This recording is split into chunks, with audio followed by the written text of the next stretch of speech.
शहर आई देहाती बहू। हाल ही में रोहन की शादी निर्मला नाम की लड़की से हुई थी। निर्मला गांव की लड़की थी। रोहन के पिता और निर्मला के पिता दोनों बचपन के दोस्त थे। उन्होंने बचपन में ही एक दूसरे से वादा कर लिया था कि दोनों बच्चों के बड़े होते ही उनकी शादी करवा देंगे। इसलिए वादे के अनुसार रोहन के पिता निर्मला को अपनी बहू बनाकर घर ले आते हैं। निर्मला अपने साथ अपनी गाय भी लेकर आ जाती है और उसे घर के आंगन में बांध देती है। अरे ये क्या माँ, भाभी तो गाय भी लेकर आई हैं हमारे घर में। अभी घर में गाय बंधी देखकर आस पड़ोस के लोग तो हमारा मजाक उड़ाएंगे ना। हाँ बेटा, तू ठीक कहती है, लेकिन क्या करूँ मैं। तू तो जानती है तेरे पिता किसी की नहीं सुनते हैं। अरे ये क्या निर्मला, तुम अपने साथ गाय क्यों लेकर आई हो? आपके शहर में पैकेट वाला मिलावटी दूध मिलता है ना, लेकिन मुझे तो रोज ताजा दूध पीने की आदत है। गाय लाकर मैंने ना बहुत अच्छा किया है। अब हम सब रोज ना गाय का ताजा ताजा दूध पियेंगे। अरे ये सब तो ठीक है, लेकिन तुम ध्यान रखना कि तुम्हारी गाय की वजह से आस पड़ोस के लोगों को कोई तकलीफ ना हो। हाँ हाँ, मैं सब देख लूँगी, आप चिंता ना करें। कुछ दिन बीत जाते हैं। फिर एक दिन, चल बहू, आज हमें बाजार से सब्जी खरीदने जाना है। उसके बाद सुनीता निर्मला को बाजार में ले जाती है। सब्जी के महंगे दाम देखकर निर्मला के तो होश उड़ जाते हैं। ये क्या माँ जी, 1000 रुपये की सब्जी, ये तो बहुत ही ज़्यादा है। अब क्या करे बहू, शहर का तो यही हाल है। ना ना ना, मैं इस तरह पैसों की बर्बादी बर्दाश्त नहीं कर सकती। अब से ना हम इस बाजार से सब्जी नहीं खरीदेंगे। हाँ। फिर अगले दिन निर्मला घर के आंगन की मिट्टी खोदकर वहां तरह तरह की सब्जियां लगा देती है। अरे काव्या, तेरी भाभी तो बहुत अजीब है। उसने तेरे पूरे आंगन को खेत बनाकर रख दिया। मेरी समझ में नहीं आता तुम लोग इस लड़की को कहाँ से पकड़ कर लाए हो। अरे सब मेरे पिताजी का किया धरा है। सालों पहले अपने दोस्त से किए वादे के चलते उन्होंने उस गवार को हमारे गले बांध दिया। अरे तेरी भाभी सच में एक नंबर की गंवार है।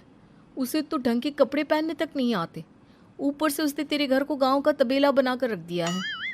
उन औरतों की बातें सुनकर काव्या को बहुत बुरा लगता है। फिर वो अपने भाई रोहन से इस बात की शिकायत करने लगती है।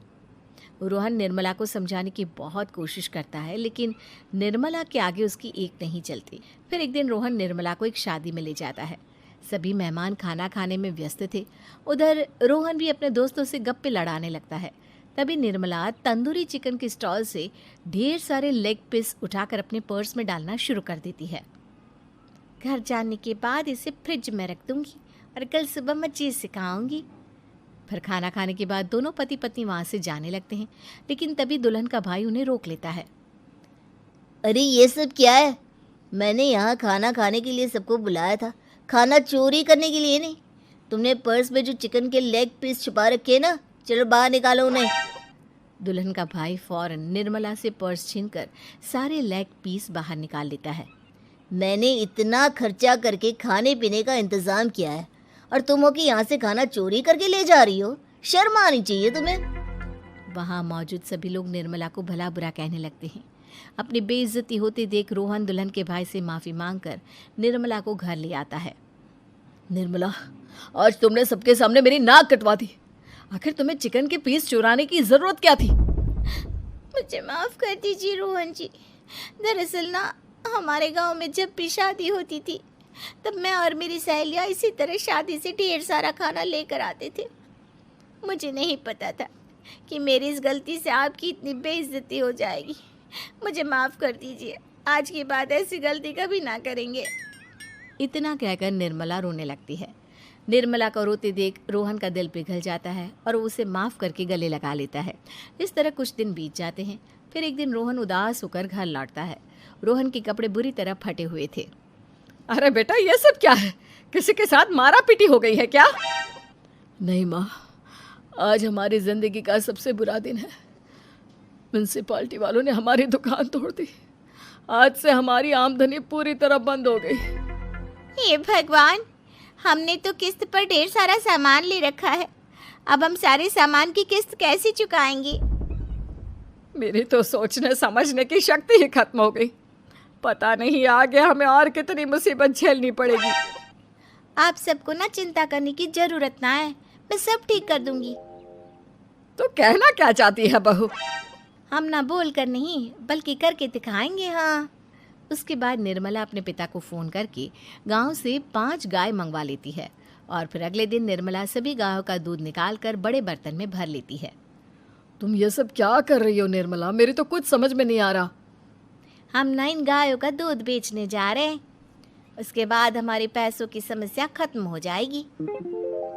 हे भगवान, बस यही दिन देखना बाकी रह गया था। भाभी दूध वाली बनकर दूध बेचेंगी तो मोहल्ले में इज्जत क्या रहेगी हमारी? सभी लोग हमें तरह तरह के ताने मारेंगे। आप ना ऐसी बेकार की बातें ना करो काव्या जी। जब जेब का पैसा और पेट की रोटी छिन जाती है तो इंसान पहले अपने और अपने परिवार के बारे में सोचता है। और वैसे भी जिस काम से हमारा घर चले उसकी कभी ना बुराई नहीं करनी चाहिए। फिर निर्मला दूध के 2 बड़े बर्तन साइकिल के दोनों तरफ लटकाकर मोहल्ले में घूमने लगती है। दूध ले लो, दूध, गाय का ताजा ताजा दूध ले लो, बिना मिलावट का शुद्ध दूध ले लो। चलो चलो आओ भाई, जल्दी ले लो।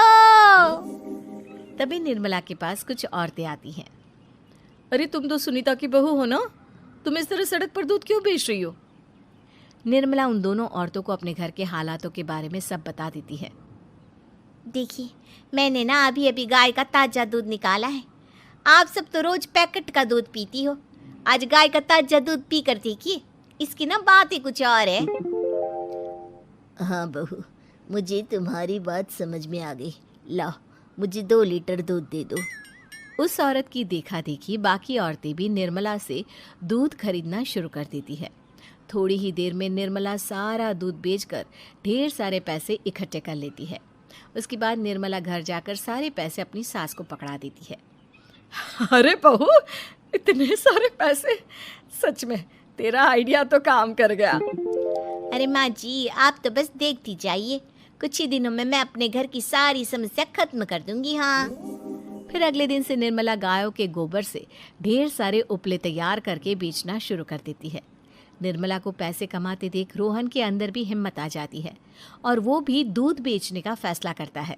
निर्मला के कहने पर उसके पिताजी कुछ और गायों का बंदोबस्त कर देते हैं। इस तरह दोनों पति पत्नी मिलकर दूध बेचना शुरू कर देते हैं। कुछ ही महीनों में उनका दूध का व्यापार खूब फल फूल जाता है। इसके चलते रोहन एक बड़ी दूध की डेयरी भी खोल लेता है। पिताजी, जब आपने निर्मला से मेरी शादी करवाई थी तब मैं मन ही मन आपको कोसा करता था, लेकिन आज मेरी समझ में आया कि आपका फैसला बिल्कुल सही था। आज अगर निर्मला ना होती तो पता नहीं हमारा क्या हाल होता। हाँ बेटा, तू ठीक कहता है। हमारी बहू ने तो हमें उजड़ने से बचा लिया। भगवान ऐसी बहू सबको दे। इस तरह निर्मला की समझदारी के चलते सब कुछ ठीक हो जाता है और वो सभी हंसी खुशी अपना जीवन जीने लगते हैं।